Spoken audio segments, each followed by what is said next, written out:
آج سورہ فجر سے سورہ ناس تک دیکھیے تمام صورتوں کو بتانا بہت مشکل کام ہے. جو صورتیں نماز میں پڑھتے ہیں اس کو بہت اختصار کے ساتھ بتا دیتا ہے.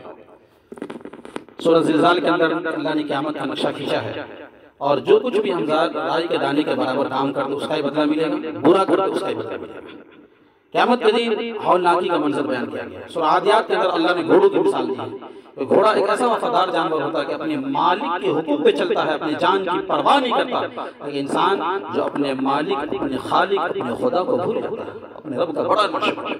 سورہ قاریہ میں اللہ نے فرمایا کہ جو اچھے لوگ ہوں گے، نیک ہوں گے، فَهُوَ فِي عِيشَةٍ رَاضِيَةٍ، وہ خوش خرم زندگی میں ہوں گے. لیکن جن کے نام اعمال وزن کم ہوگے، پلہ ان کا ہلکا ہوگا، فَأُمُّهُ هَاوِيَةٌ، ان کا ٹھکانہ ہاویہ ہوگا، دردناک عذاب میں.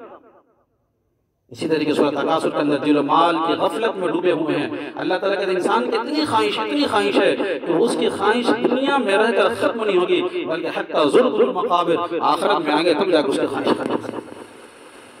بات سمجھ میں آ رہی ہے؟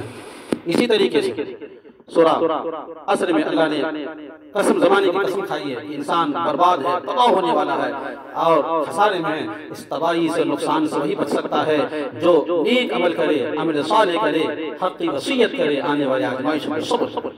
سورہ ہمزہ میں اللہ نے فرمایا جو لوگ غیبت کرتے ہیں، چغلی کرتے ہیں، سامنے یا پیٹھ پیچھے ہو، ان کے لیے بڑی ہلاکت ہے، تباہی ہے. جو مال جمع کر کے گن گن کے رکھتے ہیں، وہ سوچتے ہیں مال اس کا ہمیشہ اس کے پاس رہے گا. اللہ کا کلا ہرگز نہیں، وہ ہوتا میں ڈالے چور کر دینے والی جگہ ہے. آگے سورہ فیل میں اللہ کا رسول صلی اللہ علیہ وسلم کے پیدائش سے 50 دن قبل کا واقعہ ہے. ابرہا ایک لاؤ لشکر کی محمود نامی ہاتھی پہ سوار ہو کر آتا ہے خانہ کعبہ کو اٹھانے کے لیے. لمبی تفصیل ہے. اللہ تعالیٰ پرندوں کے ذریعے چھوٹے چھوٹے پرندے اپنی چونچ سے پتھر گراتے ہیں اور اس کے تمام عزائم اور منصوبوں کو خاک میں کرتے ہیں.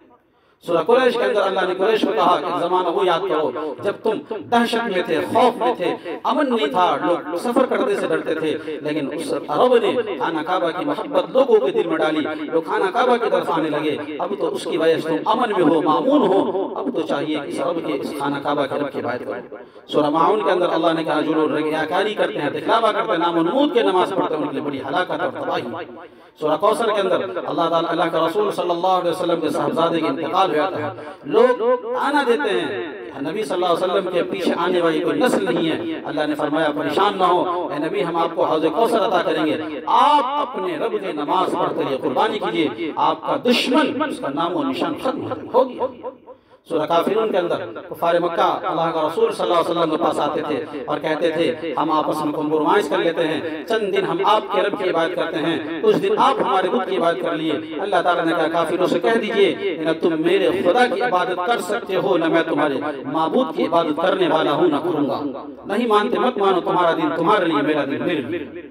سورہ نصر کے اندر اللہ تبارک و تعالیٰ نے فتح مکہ کے بعد سورت نازل ہوئی. ایک زمانہ آئے گا کہ لوگ فوج در فوج اسلام میں داخل ہوں گے، اور اس وقت اللہ کا رسول صلی اللہ علیہ وسلم وفات سے پہلے پورا جزیرۃ العرب تقریباً اسلام میں داخل ہو چکا. سورہ لہب کے اندر اللہ تبارک و تعالیٰ نے ابو لہب جو اللہ کا رسول صلی اللہ علیہ وسلم چچا تھے، ان کے بارے میں اللہ کا رسول کی ہر مشن کو روکنے کی بہت کوشش کرتا تھا. اللہ نے کہا تمہارے مشن ناکام ہوگا. جس مال اور اولاد میں تم غرور کرتے ہو وہ تم کو آخری وقت مقام بھی نہیں آئے گا. اس کے بیوی ام جمیل جو ہر ممکن کوشش کرتی تھی، اس کے گلے میں بہت ایک ہار تھا، وہ کہتی اس ہار کو بیچ کے میں نبی صلی اللہ علیہ وسلم کو مخاطب کروں. اللہ تعالیٰ نے کہا اسی ہار کی طرح تم جہنم میں لٹکتی رہو گی. اور واللہ میں سورہ اخلاص کفار مکہ آپ صلی اللہ علیہ وسلم کے پاس آئے، کہنے لگے اے نبی بتائیے آپ کا خدا کا حسب نسب کیا ہے. اللہ نے فرمایا قل هو اللہ احد اللہ الصمد، کہہ دیجئے اللہ ایک ہے، تن ہی تنہا ہے، نہ اس کے باپ ہے، نہ بیٹا ہے، نہ بیٹی ہے، نہ اس کا کوئی پارٹنر، کوئی شریک نہیں. آخری سورہ سورہ معوذتین، ان دونوں سورتوں کو معوذتین پناہ لینے والی سورت ہے.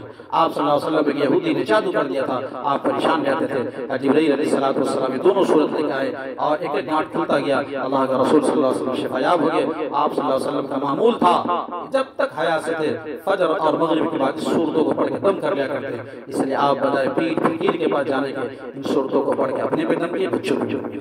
بس وقت بہت ہو چکا. السلام علیکم.